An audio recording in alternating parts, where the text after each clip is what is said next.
తాకట్లో ఉన్న మీ బంగారాన్ని విడిపించి ఆ రోజు ఆన్లైన్ రేటుకి కొంటాం. Sharma gold company. నీకు అదే అనిపిస్తుంది. సో తను కూడా తన స్టాండ్ తప్పదు కొన్ని విషయాల్లో కాబట్టి వెళ్తున్నాడేమో, కానీ అంతే. నేను కూడా మరీ అంత ఇది అనుకోలేదు. చూద్దాం ఎలా ఉంటుందో. సో ఎనీహావ్ ఇప్పుడేంటి అంతా యూట్యూబ్ ఛానల్స్ ఇంకా అంతే అన్న, యూట్యూబ్ బిజినెస్ అంతే. యూట్యూబ్ ఎన్ని ఛానల్స్ పెట్టుకున్నావు? 4 ఛానల్స్ ఉన్నాయి. ఏమేమి పెట్టుకున్నావు? Mahidhar vibes, Mahidhar talks and Mahidhar vibes 2.0, Mahidhar fact vibes. ఇప్పుడు ఈ సినిమా రివ్యూస్ అన్ని కూడా నువ్వు కూడా డబ్బులు డిమాండ్ చేస్తుంటావా? ఇంటిస్తే పాజిటివ్ చెప్తాను, బాగాలేకపోయినా. ఆల్రెడీ హైదరాబాద్ లో వాస్తవంగా చెప్పాలంటే సినిమా చూడకుండా రివ్యూ ఇచ్చిన యదవలను కూడా చూస్తున్నాం మనం. ప్రసాద్ బయట అనకూడదు ఆ మాట, ఎందుకంటే సినిమా గురించి ఎంత కష్టపడతాడు ఆ ప్రొడ్యూసర్ హీరో. ప్రసాద్ బయట ముందు రోజు నెగిటివ్ టాక్ ఇచ్చేస్తారు. థియేటర్ కి జనం రావట్లేదు. ఫస్ట్ తగ్గిపోయింది. ఒక డైరెక్టర్ చెప్పు తీసుకొని కొట్టుకున్నాడు, ఇంత మంచి సినిమా తీస్తే ఎవరు రాలేదని పాపం. ఇలాంటి సమయాలలో మన సినిమాని మనమే చంపుకుంటూ సినిమా రిలీజ్ అయిన గంటకి 2 గంటలకే వ్యూస్ కోసం రివ్యూస్ పెట్టేస్తున్నాం. ఇప్పుడు మహిదర్ ఒక రివ్యూ చెప్పాడు అనుకో, ఓ 10 నిమిషాలు, దాన్ని వింటాం. ఓహో మహిదర్ ఎలా చెప్పాడా, అయితే మనం వెనక నుంచి వద్దాం. చెప్తున్నాను వాస్తవంగా చెప్పాలంటే ఈ రివ్యూస్ అని చెప్పుకునే వాళ్ళందరికీ మొన్న ఆ వర్జిన్ బాయ్స్ అప్పుడు కూడా రాజా గారు ప్రొడ్యూసర్, నాకు మంచి ఫ్రెండ్, ఆయన హట్ అయ్యి మొత్తం కేసు పెడితే పిలిచి తెలుసు పిచ్చలు రాలగొట్టారు. అక్కడ పొజిషన్ ఏంటో, రాజా గారు ఏ లెవెల్ పర్సన్ ఐడియా ఉంది మొత్తం. ఇట్లా ఎందుకు ఒక సినిమాని ఇలా చంపేస్తున్నారు అన్నప్పుడు ఒక సినిమా లవర్గా నీకు బాధ అనిపిస్తుంటుందా? అనిపిస్తుంది అన్న, నాకే అనిపిస్తుంది. రివ్యూవర్ గా నాకే బాధ వేస్తుంటది. నాకు ఒక సినిమాని మరీ టూ మచ్ క్రిటిసైజ్ చేస్తున్నప్పుడు, అంటే బాగాలేదని చెప్పుకోవడం వేరు, ఓవర్ క్రిటిసైజ్ చేయడం. ఇప్పుడు నేను కొన్ని సినిమాలను కామెడీ చేశా. ఇప్పుడు అది మార్టిన్ సినిమా అని ఒకటి వచ్చింది కన్నడ నుంచి. ఆ సినిమా అది ఏందో, అది రకం సినిమా, అది సినిమా ఉండదు అది. తర్వాత ఆయన శరవణన్ స్టోర్స్, ఆయన ద లెజెండ్ అని ఒక సినిమా తీశారు. సో ఇట్లాంటి కొన్ని సినిమాలు ఏంటంటే వెరీ ఆడ్ మూవీస్, అవి పీపుల్ కోసం కాదు, ట్రోల్స్ కోసమే వస్తాయి. సో అట్లాంటి మూవీస్ మీద మనం ఏదైనా ఫన్ చేసుకోవచ్చు, ఎంటర్టైన్మెంట్గా మాట్లాడుకోవచ్చు, అది వేరే విషయం. బట్ ఇన్ జనరల్ మనం ప్రతి తెలుగు సినిమాని, ఆర్ అట్లీస్ట్ ఈవెన్ ఇప్పుడు డబ్బింగ్ అయ్యి వస్తున్న వాటిని కూడా మళ్ళీ మన ప్రొడ్యూసర్లేగా డిస్ట్రిబ్యూట్ చేస్తుంది, వాళ్ళేగా డబ్బులు పెడుతుంది. సో ఏమో బాలేదని చెప్పుకోవడం వరకు ఓకే, బాగుంటే బాగుందని చెప్పుకోవడం ఓకే. టూ మచ్ క్రిటిసైజింగ్ అనేది కరెక్ట్ కాదు, తప్పు. సినిమా ఎప్పుడు కూడా అది హెల్దీ అట్మాస్ఫియర్ ఉండదు. క్రిటిసైజ్ చేయడానికి వెళ్తున్నారు. తమ్ముళ్ళు కూడా పెట్టొచ్చు, బలహీనత పెట్టుకోవచ్చు, తప్ప 90 mm రాడ్ దింపేశాడు, 200 బొక్క, 600 బొక్క, జెండు బాంబు ఎత్తుకోపోవాల్సింది ఏంది సినిమా. వాడు ఎంత కష్టపడితే వచ్చింది అది, ఆ 2.5 hours.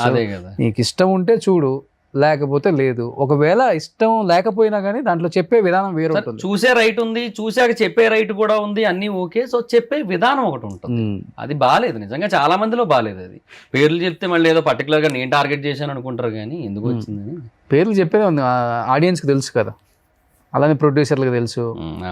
మధ్య దిల్ రాజు గారు కూడా చాలా సీరియస్ అయ్యారు కదా రివ్యూర్స్ మీద కూడా, నాగవంశీ గారు అయ్యారు, చాలా మంది. నిజమే అన్న, తప్పు లేదు అందులో కూడా. ఎందుకంటే మరి టూ మచ్ అయిపోతుంది, అది ఆర్టికల్స్ లోనే అయిపోతుంది, వీడియోస్ లోనే అయిపోతుంది. ఆర్టికల్స్ కి ఇంకా అంత రీచ్ ఉండదు. అది ఏంటంటే కొంతమందికి ఏదో అలవాటు పడిన వాళ్ళకి ఏదో తెలుస్తుంది తప్ప, వీడియోస్ ఏంటంటే స్ట్రైట్ ఎవర్ పీపుల్కి రీచ్ అవుతుంటాయి కదా. దట్టు ఒక పర్సన్ తన ఒపీనియన్స్ని తన వాయిస్ మాడ్యులేషన్తోనో తన ఎక్స్ప్రెషన్స్తోనో చెబుతూ ఉంటే ఇంకా కనెక్ట్ అవుతుంది, ఇంకా ఓన్ చేసుకుంటారు. అవును, ఆ రివ్యూలో చెప్పిన పాయింట్స్ డెఫినెట్గా. ఇప్పుడు మహిదర్ వైబ్స్ అంటే ఇష్టపడేవాడు ఉంటాడు, ఒక 10% అన్నా వాడు మైండ్ చేంజ్ డెఫినెట్గా అవుతుంది. బాగాలేదంట మహి చెప్పాడు, ఏం వెళ్తాంలే, ఓటీటీకి వచ్చేస్తుంది 1 month అయితే చూద్దాం అనుకుంటారు. అది చెప్తుంది. ఇప్పుడు ఎంత వస్తుంది యూట్యూబ్ రెవెన్యూ నీకు ఓవరాల్ గా? మరి ఒక 2 above వస్తుంటది అన్న, 2 లక్షల పైన, ఒక సాఫ్ట్వేర్ ఎంప్లాయీ లాగా అట్లా. అందుకనే హ్యాపీగా వైజాగ్ లో సెట్ అయిపోయాను. పైగా ఇప్పుడు అక్కడ 1 AM షోస్ అవి కూడా పడుతున్నాయి.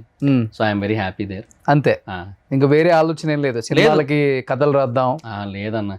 ఫర్దర్ గా ఇప్పటికైనా బుక్స్ రాసే ఆలోచన ఉంది నాకు. I want write my own books అంతే. But as of no brain అంతా ఒకటి 2 తిరుగుతున్నాయి, ఒకటి యూట్యూబ్, ఒకటి బిజినెస్ అంతే. బిజినెస్ పెడితే అంతే అన్న, ఇంకా వేరే దాని మీద అసలు కాన్సన్ట్రేట్ చేయలేము. ఏంటి బిజినెస్ ఏంటి? అదే దర్ఫీ అని ఒక కెఫే ఓపెన్ చేశాను నేను వైజాగ్ లో, అక్కడ జగదాంబ థియేటర్ పక్కన చిత్రాలయం మాల్లో 2nd floor. యూట్యూబ్ నుంచి వచ్చిన రెవెన్యూతో. ఓ సూపర్. ఎంత, 1 కోటి రూపాయలు సంపాదించుంటావు ఇప్పటికి? ఇప్పటి వరకు అన్న 1 above ఉంటుంది. ఓ సూపర్. అంటే 2019 నుంచి బట్ 1 అబౌవ్ 6 years 6 years ఒక 1 అబౌవ్ ఉంటుంది. ఓవర్గా ఖర్చు పెట్టుకునే టైప్ కాదు కదా నువ్వు? కాదన్న, ఎక్కడికి వెళ్ళను, తిరగను, స్మోకింగ్ డ్రింకింగ్ లాంటి హ్యాబిట్స్ లేవు, ఓకే, పార్టీలకి వెళ్ళను, పబ్బు మొహం చూడలే ఇప్పటి వరకు. ఒకసారి నా ఫ్రెండ్ ఎవరో బర్త్డే పార్టీ ఉంది రాపోని ఏం తాగదు. నీ పబ్ లో ఫొటోస్ 2-3 ఇంత ముందు రిలీజ్ అయ్యి ఉన్నాయి. అదే అది లక్ష్మణ్ అని ఒక అతను ఉన్నాడు చూడు, ఐడియా ఉందా? బ్రో ఏంటి బ్రో అని అరుస్తాడు. తన బర్త్డే కి ఒకసారి ఇన్వైట్ చేశాడు, అది పబ్ అనలేదు అన్న, అది పార్టీ హాల్ అన్న అన్నాడు. తెర అక్కడికి వెళ్ళి చూస్తే మొత్తం లిక్కర్ అంతా ఉంది, డాన్స్ ఫ్లోర్ ఉంది. సరే ఇంక ఏంది ఎలాగో వచ్చాను కదా అని చెప్పి ఇంక అక్కడ కూర్చున్నా, అంతే. ఆ ఒక్కదానికే నేను వెళ్ళింది. పబ్స్ కి అయితే ఎప్పుడు వెళ్ళలేదండి. ఓకే, ప్రిజమ్ ఇట్లాంటివి అంటారు కదా, వాటికి ఎప్పుడు పేర్లు తెలుసు, ఎందుకంటే న్యూస్ లో బోల్డ్ సార్లు వింటాక ప్రిజమ్ కోసం. బాగా ఫేమస్ కదా, బాగా ఫేమస్. ఒక కస్టమర్ వచ్చి 4 లక్షలు బిల్ చేశారని ఆయన చెప్పడం, ఇట్లా చాలా ఉంటాయి కాబట్టి అవి తెలుసు. ఓకే, సో బ్యాడ్ హ్యాబిట్స్ లేవు? లేవు. లవర్ ఉందా? ఉన్నారు. ఓ, ఇన్ని అలవాట్లు లేకుండా ఇది భలే వచ్చిందే. ఇప్పుడు పెళ్లి కూడా ఐ మీన్ అయిపోద్దిలేండి త్వరలోనే. ఓకే, ఎక్కడ అమ్మాయి? రాజమండ్రి అమ్మాయి. ఎక్కడ కనెక్ట్ అయిపోయావు? వైజాగ్ లోనే, తన ఆంధ్ర యూనివర్సిటీ MSc చేసేది. అట్లా అక్కడ నువ్వు యూట్యూబ్ వీడియో చేయడానికి వెళ్ళావు అక్కడికి? లేదు, తను నా సబ్స్క్రైబర్ మెసేజ్ చేసింది. ఓ, ఇన్స్టాలో. అలా సబ్స్క్రైబర్స్ మెసేజ్ పెడితే లవ్ చేసి పెళ్లి చేసుకుంటావు అంటే? అట్లా పరిచయం ఫ్రెండ్షిప్ అయ్యి అట్లా. ఏ వీడియో చూసి కనెక్ట్ అయిపోయిందో పాపం? ఎప్పటి నుంచో నాకు బేసిక్ గా నా ఫ్యాక్ట్ వీడియోస్ ఎక్కువ చూస్తుందంట, అలా అనమాట. ఓకే, తర్వాత మూవీ రివ్యూస్ ఎక్కువ చూసేది కదా actually. Fact videos, trending topics videos ఎక్కువ చూసేదంట, అలా. ఓకే, వాళ్ళ 2019 నుంచి ఏం పెట్టింది మెసేజ్ ఫస్ట్? అంటే నా బర్త్డేకి ఒకసారి విష్ చేసింది, తర్వాత న్యూ ఇయర్ మెసేజ్, ఇట్లా 2-3 అకేషనల్ మెసేజ్లు ఉంటాయి కదా అవే. సో ఆ తర్వాత జనరల్గా అట్లా మాట్లాడుకుంటూ, నాకు టైం కుదిరినప్పుడు అట్లా రిప్లైలు ఇచ్చుకుంటూ అలా ఉన్నప్పుడు, సో ఇక్కడే వైజాగ్ MSc ఇట్లా అని తెలిసిన తర్వాత సరే అని అలా బయటకు అప్పుడప్పుడు కలవడం. ఓకే, అలా పరిచయం కాస్త ప్రేమగా మారటం, అలా. సో ఇంతమంది అమ్మాయిలు మెసేజ్లు పెడతారు, ఆ అమ్మాయి ఎలా కనెక్ట్ అయిపోయింది నీకు? అంటే నాకేంటంటే అన్న, బేసిక్గా కొంచెం ఆ జెన్యూనిటీ అనేది బాగా కనిపించింది తనలో. ఓకే, ఎందుకంటే నేను ఇండస్ట్రీలో కొంతమందిని చూశాను, బయట కూడా కొంతమందిని చూశాను. సో ఆ జెన్యూనిటీ కొంతమందిలో మిస్ అయినట్టు ఉంటుంది, తనలో నాకు అది కనబడింది. అంతే. సో కనెక్ట్ అయిపోయారు ఇద్దరు. అంతే. ఏం జరుగుతుంది తను? MSc physical chemistry. Okay, so ఇప్పుడు అయిపోయింది. అయిపోగానే యాక్చువల్గా మేలో పెళ్ళి అయిపోవాలి, బట్ తిరుపతిలో తొక్కిసలాట అయ్యి కొంతమంది చనిపోయారు కదా, మా వదిన కూడా చనిపోయారు అందులో. మీ సొంత వదిన అంటే మా నాన్నగారి అన్నయ్య కోడలు, మా నాన్నగారి సొంత అన్నయ్య కోడలు, మా అన్నయ్య వైఫ్, అలా అనమాట. అవును, వైజాగ్ వాళ్ళు ఇద్దరు చనిపోయారు, ముగ్గురు చనిపోయారు. ఇసుక తోటలో ఒకరు, కంచరపాలెంలో ఒకరు, తాచెల్లపాలెంలో ఒకరు. మా వదిన తాచెల్లపాలెం. సో అట్లా చనిపోయారు అనమాట. అందువల్ల కొంచెం ఇంటి పేరు అది ఉండి మైల్ అంటారు. 1 year 11 months ఉంటది కదా. సో అది అయ్యాక కొంచెం. సో ఈ ఇయర్ పెళ్లి చేసుకుంటున్నావు అయితే?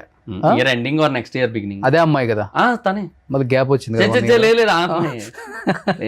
ఈ పెళ్ళిళ్ళకి గ్యాప్ వస్తే టక్కున పెళ్లి కూతుర్లు మారిపోతుంటారు, పెళ్లి కొడుకులు మారిపోతుంటారు. సో వాళ్ళ ఇంట్లో ఒప్పుకున్నారా? మీ ఇంట్లో కూడా ఒప్పుకున్నారు? అమ్మ నేనే. నాన్న చనిపోయారు? 2012లో చనిపోయారు. ఏం చేస్తుంటారు నాన్నగారు? Auto driver. అప్పటి వరకు చనిపోయే వరకు అది చాలా పూర్ ఫ్యామిలీ అన్న అప్పట్లో. ఇప్పుడు ఏదో యూట్యూబ్ పుణ్యమా అని ఏదో కొంచెం బాగున్నాను అంతే. ఓ సూపర్, పోన్లే బాగుపడ్డావు. అదే RPN అన్నట్టు ఆ యూట్యూబ్ అది బాగా చేసుకుంటా, అమ్మని బాగా చూసుకుంటాడు అన్నారు కదా, అలాగే యూట్యూబ్ వల్లే ఇదంతా. సొంత ఇల్లు కొనుక్కున్నావా? ఇంకా లేదన్న, తీసుకుంటా ఎప్పటికైనా. వైజాగ్ లో తీసుకుంటా. అంటే నాకేంటే ఫ్లాట్ నచ్చదన్న, ల్యాండ్ తీసుకునే కట్టుకుందాం అని ఉంది ఎప్పటికైనా, కొంచెం అయినా పర్లేదు కానీ. ల్యాండ్ కాస్ట్ ఎక్కువ అయిపోయినాయి బాగా, అందుకు కొంచెం అటు ఇటు అవ్వాల్సి వస్తుంది. సో వ్యాపారం ఏమైనా కొంచెం ఎలాగ ఇప్పుడే అందుకుంటుంది, బాగా చాలా గట్టిగా నడుస్తుంది. అక్కడ లోకల్ ఫుడ్ అండ్ బెవరేజెస్ వాళ్ళు కొంతమంది వచ్చారు, అంటే ఆల్రెడీ రెస్టారెంట్స్ హోటల్స్ ఉన్న వాళ్ళు కొంచెం సర్ప్రైజ్ అయ్యారు. అసలు ఉన్నట్టు తెలియడానికే 3-4 నెలలు పడుతుంది ఒకటి కొత్తగా ఎప్పుడైనా పెడితే. అలాంటిది నీకు సెకండ్ వీకెండ్ లో 28,000 అబౌవ్ బిజినెస్ అయ్యింది నీకు డైలీ. ఏంటి కాఫీ అనా? Coffees, cold coffees, milk shakes, thick shakes, mojitos. Coffee day లాగా అలా అంతేనా? మొజిటోస్, మాక్టైల్స్, ఫుడ్ ఐటమ్స్ కూడా ఉంటాయన్న, రకరకాల వెజ్, నాన్ వెజ్, స్నాక్స్ లో అలా మోమోస్, ఐస్ క్రీమ్స్, అన్ని ఉంటాయి. దర్ఫీ ఏంటి మీనింగ్ ఏంటి? అంటే మహిదర్ లోంచి కాఫీలోంచి ఫీ తీసుకున్నా, అలా దర్ఫీ అని ఒకటి. సో దర్స్ ఫుడ్ ఇండస్ట్రీ అనేది ఇంకొకటి. అంటే ఫర్దర్ గా నేను ఫ్రాంచైజీలు ఇద్దామని. ఇనీషియల్ గా ఫ్రాంచైజ్ ఐడియా లేదు, నేనే పెడదాం అనుకున్నా మల్టిపుల్ లొకేషన్స్ లో, హైదరాబాద్ లో. అంతేలే, ఇయర్ అయిపోయేలోపు రెవెన్యూ వస్తుంది, సో అదొకటి ఉంది అనిపించింది. బట్ నేనేంటంటే ఇప్పుడు ఒకటి పెట్టాను, ఓ పక్క 4 యూట్యూబ్ ఛానల్స్, ఇంకో పక్క బిజినెస్, రెండు నేనే చూసుకుంటా కదా.